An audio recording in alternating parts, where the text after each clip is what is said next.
dentro de uma disciplina do colégio,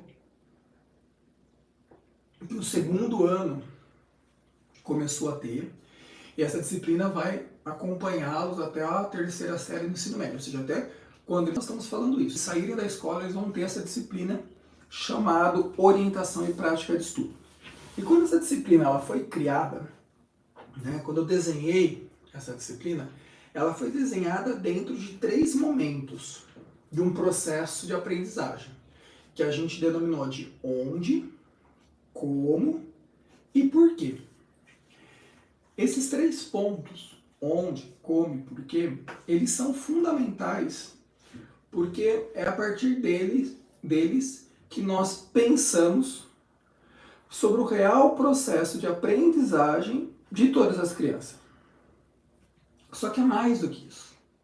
Nós aqui do Colégio Caminho, a gente sempre defende, né, que para ter uma profissão, aprender algo que vai fazer você passar no vestibular, isso é importante, óbvio, mas isso é limitar e empobrecer o real significado da aprendizagem.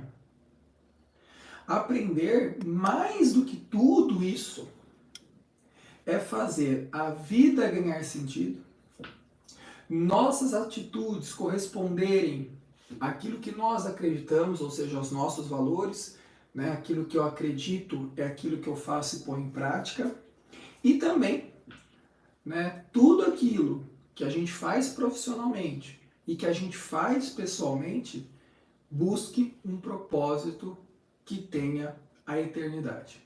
O patrono do nosso colégio, São José Maria Escrivá, dizia que, olha, 1 hora de trabalho pode corresponder a 1 hora de oração.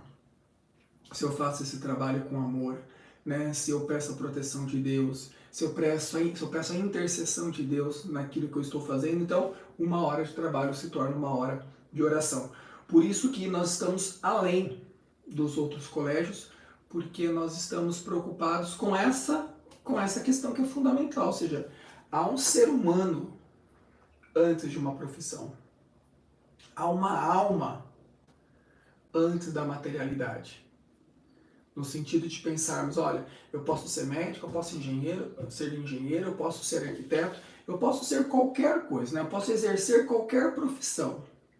Ela só será realmente algo que valerá a pena se antes dela eu tiver um ser humano capaz, né, cheio de virtudes, que busque o que realmente importa.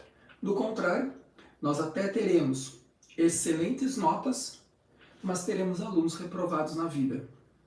É assim, então, que a disciplina de OPE, ou seja, Orientação e Prática de Estudo, acredita que a soma da formação acadêmica com a soma da formação afetiva e espiritual será, então, a melhor forma, o caminho mais seguro para termos profissionais felizes, capazes e íntegros.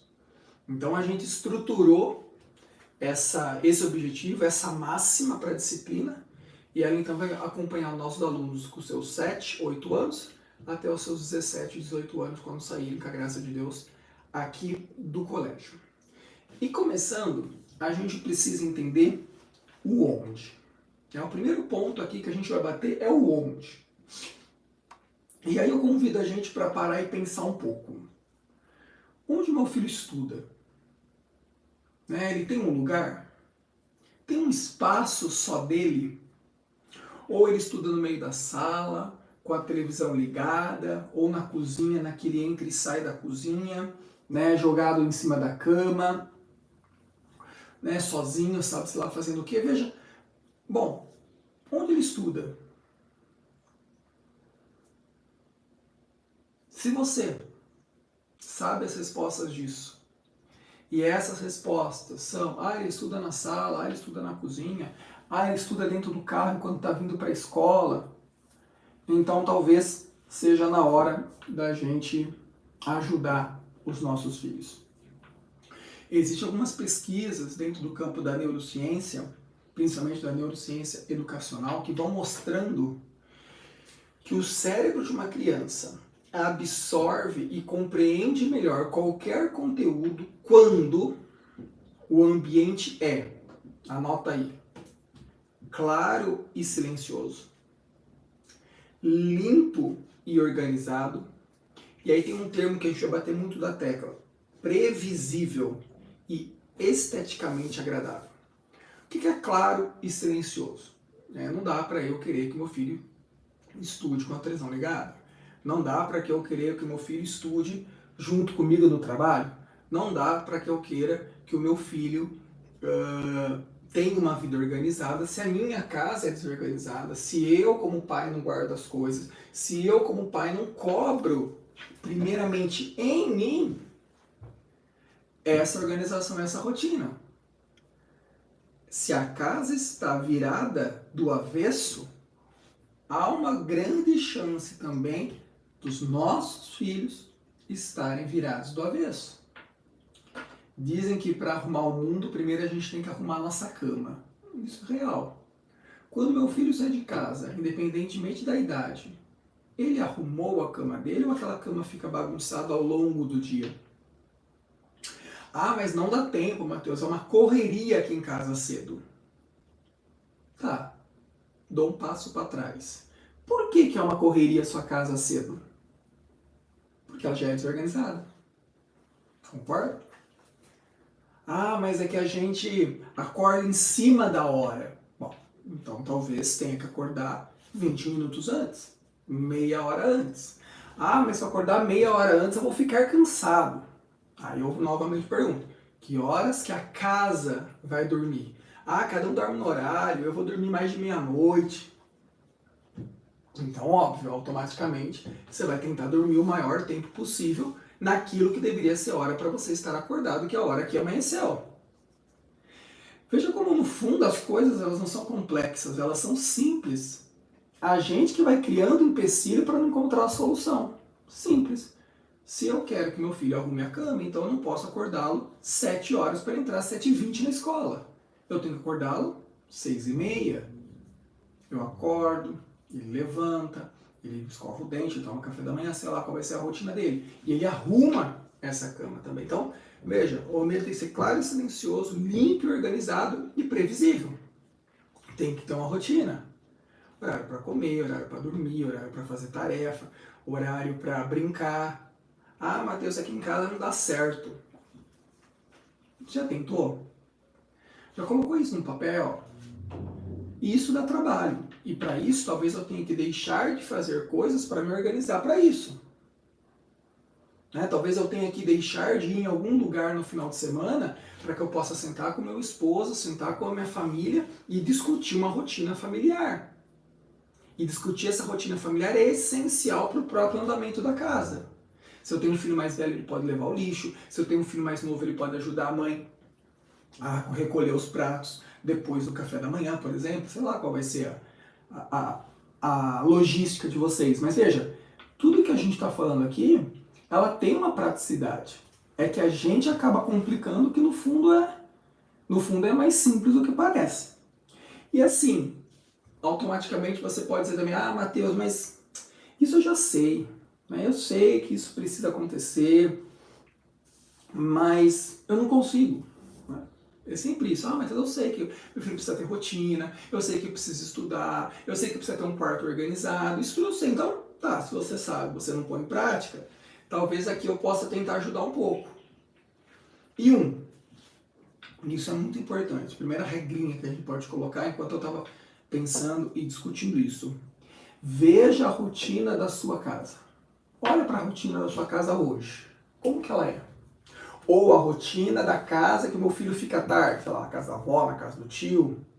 Onde meu filho fica a maior parte do tempo? De manhã ele está na escola, à tarde ele está em casa comigo. Ou, não, de tarde ele está na escola, de manhã ele fica na casa dos meus pais, né, dos avós dele. Então olha para a rotina da casa dos avós. Ou olha para a rotina da sua casa. Qual o melhor horário dessa rotina toda? Qual o melhor horário para o meu filho estudar? Dentro dessas condições. Qual o melhor horário? Próximo do almoço, bem antes do almoço, no final da tarde, à noite? Segundo, qual o melhor lugar? Na sala? enquanto na cozinha, enquanto está todo mundo almoçando, qual o melhor lugar para o meu filho estudar? No quarto dele, Mateus. Tem lá uma mesinha, tem uma escrivaninha. Então, onde ele deve estudar? É ali. É aquele o lugar do estudo. Terceiro, se existe essa possibilidade, tá? Se existe essa possibilidade, não deixe de fazê-la, que é justamente ter um lugar do estudo do seu filho. Vai lá numa lojinha de MDF, entra lá no Mercado Livre e compra uma mesinha. Eu acho que uma mesinha dessa custa o quê? 300 reais, 200 e poucos reais você compra. Uma cadeirinha. Aí você coloca lá um porta-lápis, um calendarinho de mesa, umas canetinhas. Você faça daquele ambiente um lugar para o seu filho. Filho, é aqui que você estuda.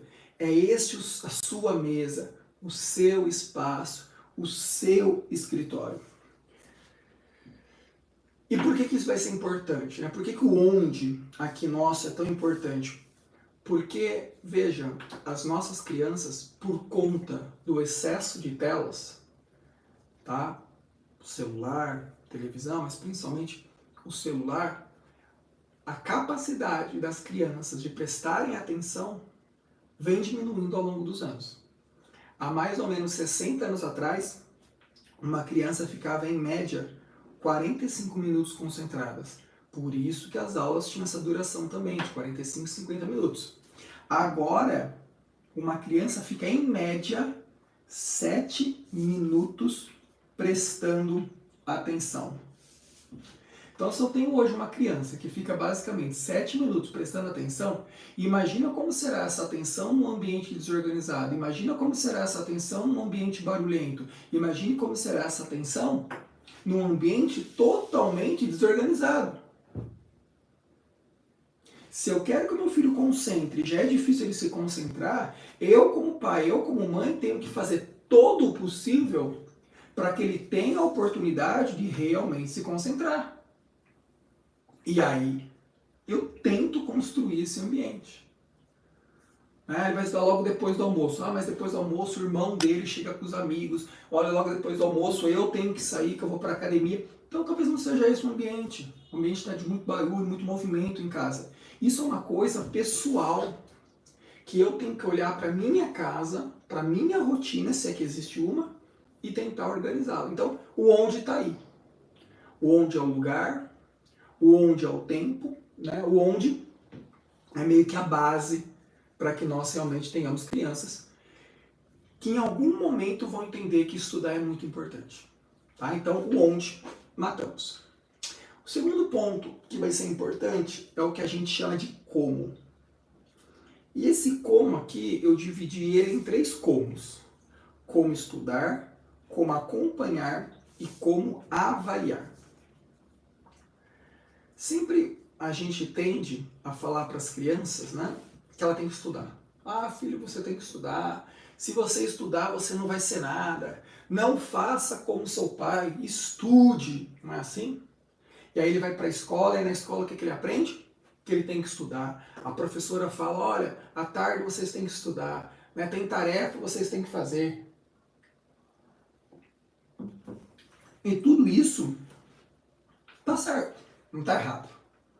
Agora, como eu posso querer que uma criança estude se ninguém ensina para ela? É aí a chave. E foi através dessa pergunta que nós desenvolvemos, né, que nós criamos aqui a disciplina de orientação e prática de estudo. As escolas não ensinam as crianças a estudarem. Por isso que o como ele é tão importante. Porque às vezes você vai ter o lugar, né, o onde lá nosso, você vai ter um tempo, mas o como ele estuda, isso é mais complicado. Aí assim, além de termos um onde, né, o como aqui é a ação em si. É o ato de estudar. E isso, pai, isso, mãe, não ocorre de um dia para o outro, nem pode ser algo passageiro, né? Não há uma mudança de chave, ou seja, Não é porque você colocou uma mesinha, no quarto dele, não é porque você comprou canetinha, porque você comprou um calendário, não é porque você assistiu essa aula, que então de um dia para o outro você vai ver seu filho estudando todo dia. Não! Mas é um processo cansativo, diário, e que em algum momento você vê lá um resultado. Então, a gente precisa estar muito preocupado com esse como. Já que ele não ocorre de um dia para o outro, a gente precisa estar atento. No quê? No que hoje o meu filho entende como estudo. Porque assim, se você cobra que seu filho estude, porque está chegando a semana de provas, se você cobra porque seu filho estude, porque está chegando a época de vestibular, ou porque você vê que seu filho está estudando porque amanhã tem prova, então está tudo errado. Ele está errado e vocês estão errados. Nossa obrigação como pais responsáveis também é, infelizmente ou infelizmente, ser responsável pela aprendizagem das nossas crianças. E a primeira, e talvez a mais importante atitude que a gente pode ter, e aí eu coloquei em letras grandes aqui, é rotina. Dessa hora até essa hora, você deve estudar. Não porque tem prova amanhã, não porque tem vestibular, ou porque tem simulado. Porque você tem que estudar todos os dias. Ah, mas não tem nada para estudar. É impossível. É impossível uma criança dizer que ela não tem nada para estudar e realmente não tem. Porque, veja, ela entrou de manhã e saiu na hora do almoço da escola, ou entrou à tarde e saiu no final do dia na escola. Muita coisa aconteceu ali. Ela teve várias disciplinas, ela teve várias atividades, ela teve várias apostilas. Então, quando a gente está falando de estudar aqui, a gente não está realmente ali só olhando para a avaliação, porque a avaliação é quase que o produto final. A gente está olhando todas as nuances. Tarefa, rever matéria, organizar o caderno, arrumar o estojo, né? Ver o que foi dado, organizar o estudo. Isso tudo faz parte do meu momento de estudar. E existe algumas horas para cada faixa etária. A Unesco mesmo tem um estudo, né, um documento, vamos dizer assim, onde ela dá algumas pistas importantes entre o tempo de estudo e a faixa etária da criança.